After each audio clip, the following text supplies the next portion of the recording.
Hasta ahora, en geometría, hemos visto algunos conceptos básicos como el punto, la recta, el segmento y el rayo. Pero, ¿qué es el punto? El punto es la unidad fundamental en geometría.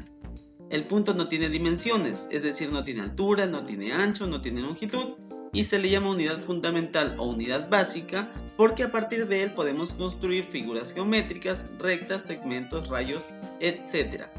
¿Qué cosa era una recta? La recta viene a ser una sucesión infinita de puntos, como si fuera una supercarretera en la cual tienes infinitos lugares por conocer.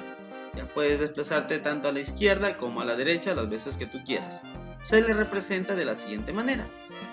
El segmento en sí viene a ser una parte nada más de la recta, compuesta y limitada por dos puntos, es decir, tiene un punto de partida y tiene un punto de llegada. Se le representa de la siguiente manera. Finalmente, el rayo viene a ser una parte también de la recta, pero que tiene un origen o punto de partida, sin embargo fin no tiene. Se le representa de la siguiente manera. La clase de hoy tiene que ver en sí con el ángulo, pero ¿cómo se origina un ángulo? Cuando se da la unión de dos rayos en un mismo punto, aquí tenemos el punto origen o vértice, permite la aparición de un ángulo. El ángulo en sí viene a ser la distancia entre dos rayos que tienen un origen en común. El ángulo se mide en grados, centesimales, sexagesimales y radianes. ¿Cuáles son los elementos del ángulo?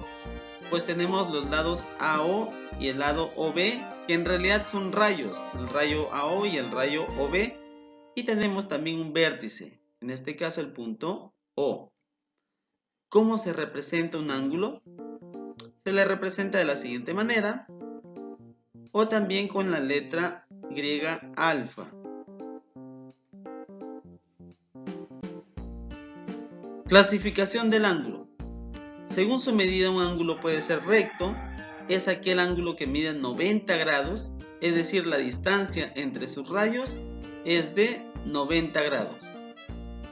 El ángulo agudo es aquel que mide más de 0, pero menos de 90 grados. El ángulo llano es aquel que mide 180 grados, es decir, la distancia entre sus rayos es de 180 grados. Y por último, el ángulo obtuso, que es el ángulo que mide más de 90 grados, pero menos de 180 grados. Según la posición de sus lados, los ángulos pueden ser adyacentes. Dos ángulos son adyacentes cuando tienen el mismo vértice y un lado en común. Ya sabes, adyacente quiere decir que el vértice es el mismo para ambos y su lado común. En este caso, el lado común es el rayo OC. Se le representa de la siguiente manera. Sea en la parte de arriba el ángulo AOC o en la parte de abajo se le puede representar que es lo mismo con la letra alfa. También se le puede representar al otro ángulo, por ejemplo, como ángulo COB o con la letra beta.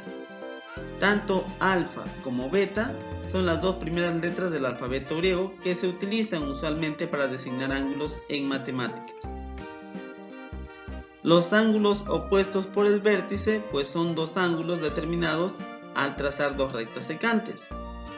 Cuando hablamos de la palabra secantes quiere decir que estas rectas se intersectan o se cortan. Por ejemplo, ahí tenemos la recta AD que se ha cortado con la recta BC y nos ha dado origen a los ángulos alfa y al ángulo beta. En este caso estos dos ángulos son iguales.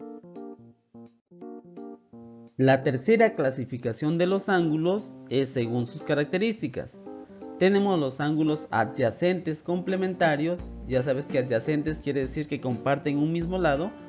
Estos ángulos al sumarlos te dan 90 grados. Y por último tenemos a los ángulos adyacentes suplementarios, que son aquellos ángulos que cuando tú los sumas te dan 180 grados. Y finalmente tenemos un cuestionario en el cual vamos a responder estas preguntas en base a la clase que hemos hecho el día de hoy. Bueno chicos, y eso ha sido toda la lección del día de hoy. Sin más me despido. Muchas gracias por su atención. See you later. God bless you.